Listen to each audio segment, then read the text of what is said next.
एक बार की बात है, बुद्ध अपने सन्यासियों के साथ भ्रमण करने निकले हुए थे। भ्रमण करते करते वे एक गांव में पहुंच जाते हैं। उस गांव के लोग बिना बात के ही बुद्ध से घृणा किया करते थे। वो कहते थे कि महात्मा बुद्ध तो झूठा है, वह सारे संसार को पागल बनाता फिरता है। जैसे ही उनको पता चला कि बुद्ध उनके गांव में भ्रमण करने के लिए आए हैं, तो सारे गांव वाले बुद्ध के पास आ जाते हैं। गांव वाले बुद्ध व उनके सन्यासियों को कोई सम्मान नहीं देते हैं। न तो वे गांव वाले बुद्ध को ठहरने की जगह देते हैं और न ही उनके खान पीन की कोई व्यवस्था करते हैं। तब महात्मा बुद्ध एक पीपल के वृक्ष के नीचे अपना आसन लगाकर सभी शिष्यों को अपने आसपास बिठा लेते हैं और प्रवचन देने वाले ही होते हैं कि तभी गांव वाले वहां पहुंच जाते हैं।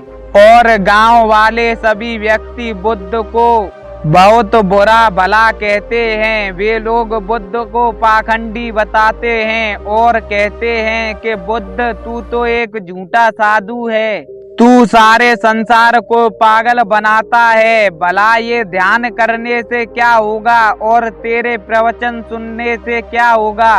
क्या तेरे प्रवचन सुनने से हमारे जीवन के सभी कष्ट समाप्त हो जाएंगे और क्या तेरे प्रवचनों से हमारे सारे कार्य संपन्न हो जाएंगे? और देखते ही देखते भीड़ का आक्रोश बढ़ने लगता है, परंतु महात्मा बुद्ध अपने मुख से कुछ भी नहीं बोलते हैं और चुपचाप अपने सन्यासियों के साथ गांव वालों के सामने खड़े रहते हैं। और कुछ समय बीतने के पश्चात भीड़ अधिक आक्रोश में आ जाती है और गांव वाले बुद्ध को मारने के लिए उतारू हो जाते हैं। तब बुद्ध के सभी शिष्य बुद्ध को वहां से निकलने की राय देते हैं और कहते हैं कि हे बुद्ध, शीघ्र से शीघ्र यहाँ से निकलो, ये लोग तुम्हें मार सकते हैं। तब बुद्ध अपने शिष्यों से तेज स्वर में कहते हैं कि मर जाने दो मुझको, मृत्यु तो परम सत्य है, आज नहीं तो कल सबको मरना है। मुझे मारने वालों को भी एक दिन अवश्य मरना हो। अगर मेरी मृत्यु इन गांव वालों के हाथों ही लिखी हो तो मुझे मर जाने दो।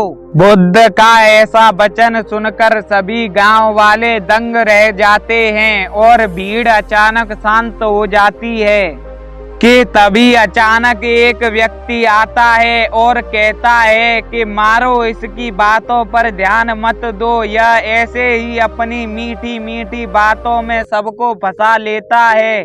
और वह आदमी एक पत्थर उठाकर बुद्ध को मार देता है। बुद्ध के चेहरे से रक्त की धार निकलने लगती है। तभी सभी गांव वाले बुद्ध व उनके शिष्यों पर पत्थर बरसाने लगते हैं। तब बुद्ध व उनके शिष्य काफी चोटिल हो जाते हैं तो भीड़ पत्थर मारना बंद कर देती है और बुद्ध से गांव वाले कहते हैं कि चुपचाप यहाँ से चला जा, वरना हम तुझे जीवित नहीं छोड़ेंगे। तब बुद्ध कहते हैं कि जहाँ हो वहीं बसे रहो। ऐसा कहकर बुद्ध उस गांव से बाहर आ जाते हैं। तब बुद्ध का एक शिष्य बुद्ध से कहता है कि प्रभु, हमें इस राज्य की सीमा को शीघ्र से शीघ्र छोड़ना होगा, वरना ये लोग तुम्हें जान से मार देंगे।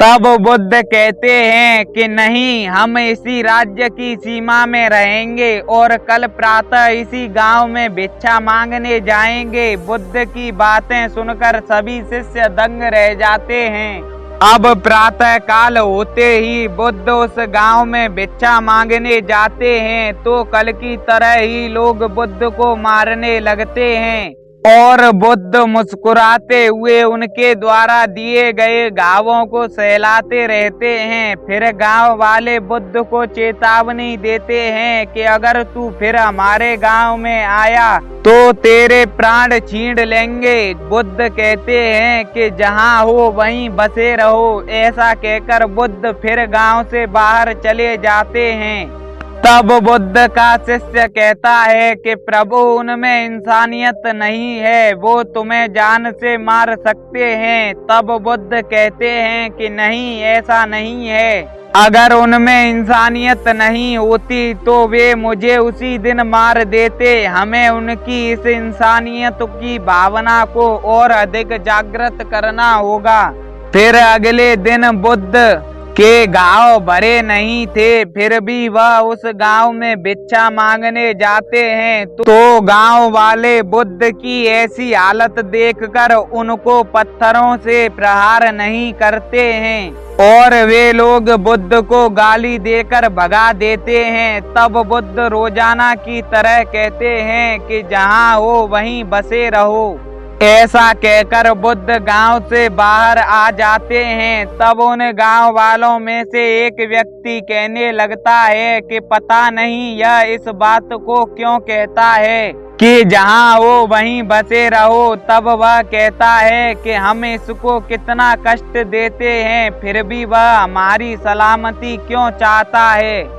कल उससे इन प्रश्नों का उत्तर अवश्य लेके रहेंगे। फिर अगले दिन बुद्ध गांव वालों से भिक्षा मांगने जाते हैं तो गांव वाले कहते हैं कि तुझे पता है, हम तुझे रोजाना भला बुरा कहते हैं, पत्थरों से मारते हैं, फिर भी तू इस गांव में क्यों आता है?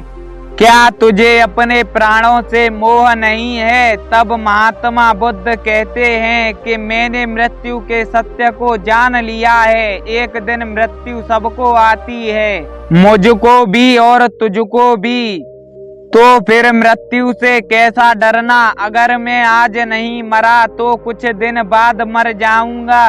फिर गांव वाले कहते हैं कि तू हमसे ये क्यों कहता है कि जहां हो वहीं बसे रहो। तब बुद्ध कहते हैं कि इस बात का राज मैं तुम्हें जभी बताऊंगा जब तुम मुझे यह बता दोगे कि तुम मुझसे घृणा क्यों करते हो। क्या मैंने तुम्हारा कुछ बुरा किया है? क्या मैंने तुमको कोई आर्थिक या मानसिक हानि पहुंचाई है? तब गांव वाले कहते हैं कि ऐसी बात नहीं है। अब बुद्ध के शिष्यों की समझ में आने लगा था कि बुद्ध की बातों का प्रभाव उन गांव वालों पर पड़ने लगा है। तब बुद्ध कहते हैं कि आखिर मैं तुमसे चाहता ही क्या हूँ? थोड़ी सी भिक्षा, जो कि तुम्हारी इच्छा हो तो दो, अगर न हो तो मत दो। तुम इस बात की मुझे इतनी बड़ी सजा देते हो। गांव वालों को अपने किए का पश्चाताप होता है और वे बुद्ध के चरणों में पड़कर क्षमा मांगते हैं। फिर बुद्ध का प्रकाश सारे गांव में फैलने लगता है। उसके बाद जब बुद्ध उस गांव में भिक्षा मांगने जाते हैं तो सभी गांव वाले उनका बहुत आदर सत्कार करते हैं, उनको ठहरने का स्थान देते हैं एवं उनके खान पीन इत्यादि की व्यवस्था करते हैं। जब बुद्ध गांव से जाने लगते हैं तो बुद्ध कहते हैं कि संसार में दूर दूर तक फैले जाओ।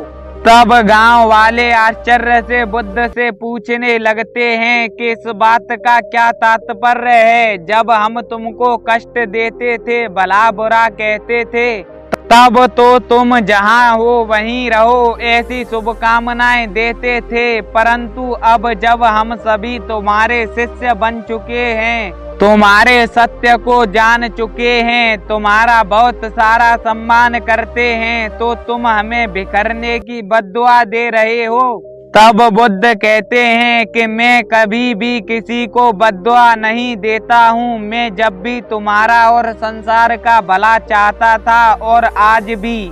तब बुद्ध का शिष्य कहता है कि फिर इन कथनों का क्या तात्पर्य है? तब बुद्ध कहते हैं कि जब तुम अज्ञानी थे, तुम अज्ञानता बस मुझे भला बुरा कहते थे, तो मैं तुमसे बसे रहने की बात इसलिए कहता था ताकि तुम वहीं रहो और कहीं जाकर अपने अंदर की जलन व ईर्ष्या का प्रचार न करो, जिससे संसार सुरक्षित रहे। बात ही परंतु आज जब तुम्हारे अंदर जलन व ईर्ष्या की भावना समाप्त हो गई है तो इस प्रकार महात्मा बुद्ध से ईर्ष्या करने वाले गांव वाले भी धर्म व सत्य का ज्ञान लेकर महात्मा बुद्ध को प्रणाम करके महात्मा बुद्ध को विदा देते हैं। तो कैसी लगी आपको हमारी कहानी? अगर अच्छी लगी हो तो वीडियो को लाइक करें, कमेंट करें और चैनल को सब्सक्राइब करें। मिलते हैं जल्द ही एक और नई कहानी के साथ।